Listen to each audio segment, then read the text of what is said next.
श्री राम मंदिर के जीर्णोद्धार हेतु देश भर से कार सेवा के लिए आए हुए राम भक्तों की उमड़ती गंगा, भक्ति और अनुशासन का सुंदर संग श्री राम जन्मभूमि पर स्थित विवादित ढांचा और न्यायपालिका के निर्णय की प्रतीक्षा करता हुआ उत्तर प्रदेश सरकार द्वारा अधिग्रहित 2.77 एकड़ का ये भूमिखंड राम भक्तों का उत्साह और दर्शकों की उत्सुकता विश्व हिंदू परिषद द्वारा निर्धारित व्यवस्था का शांतिपूर्वक निर्वाह करती हुई दुर्गा वाहिनी अधिग्रहित भूमिखंड के चारों तरफ बनाई गई सीमा सुरक्षा व्यवस्था, कार सेवा स्थल पर धर्माचार्यों, साधु से सबको भरने का तो काम करना है। इस सारे जो योजना बनाकर हमको जो बताया गया है उसके अनुसार सब हम काम में लगे, यही हमारे लिए सबका उचित है। खासतौर पर स्वयं सेवकों से, सारे अनुशासित नौजवानों से मेरा फिर से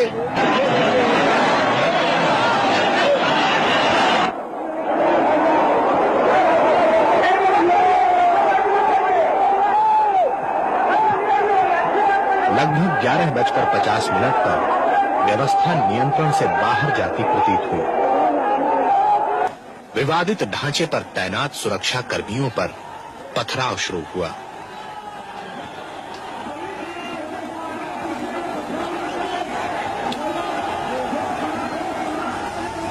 कार्यकर्ताओं की दृढ़ता के फलस्वरूप एक बार लगा कि स्थिति फिर से काबू में आ गई है।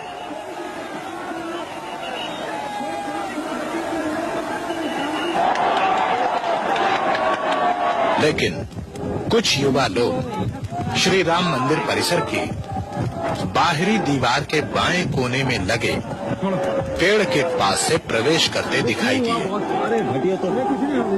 सर्वप्रथम बाएं गुंबद पर एक और फिर 2 नवयुवकों को देखा गया।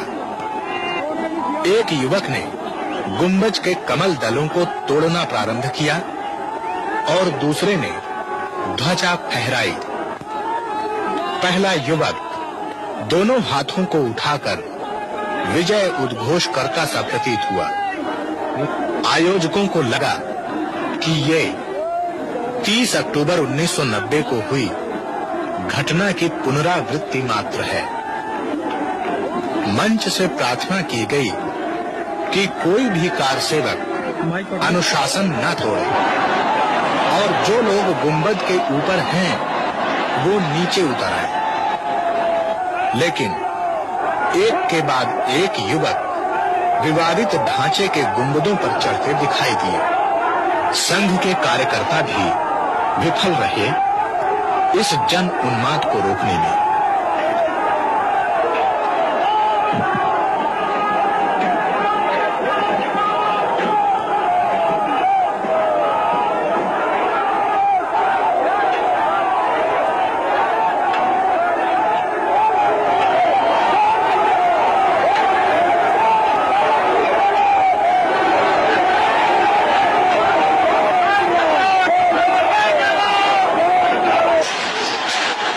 समय 12:10 पर केंद्रीय सरकार को इस वस्तु स्थिति की जानकारी प्राप्त हो चुकी थी। आक्रोश और उन्माद से भरी भीड़ के सामने प्रादेशिक सरकार द्वारा की गई पुलिस व्यवस्था असमर्थ सिद्ध हो रही थी।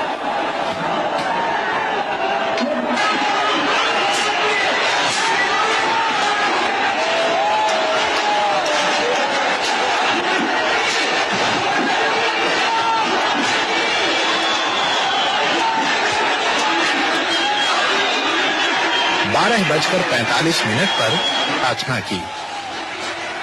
उत्तर प्रदेश शासन के सामने प्रश्न था कि क्या भीड़ पर गोली चलाने का आदेश दिया जाना उचित है?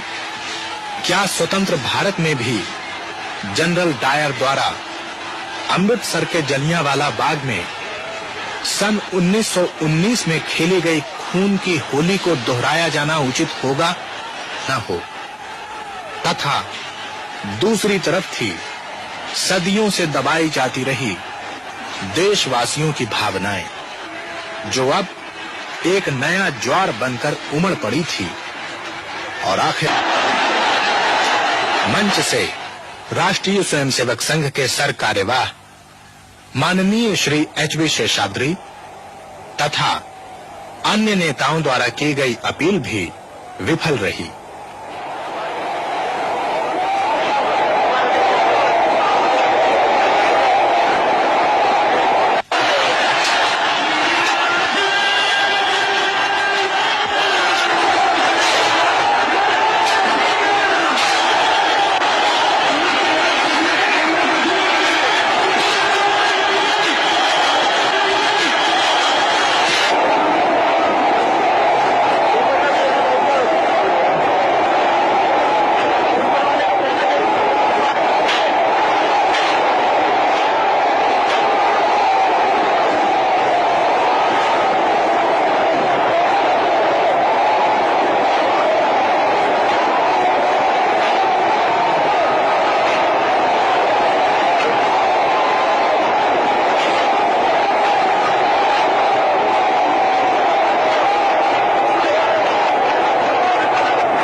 लोगों की भावनाओं का जब लगातार राज सत्ता द्वारा अनादर होता है तो अपमान की आग अचानक इसी प्रकार विप्लव बनकर फूट पड़ती है।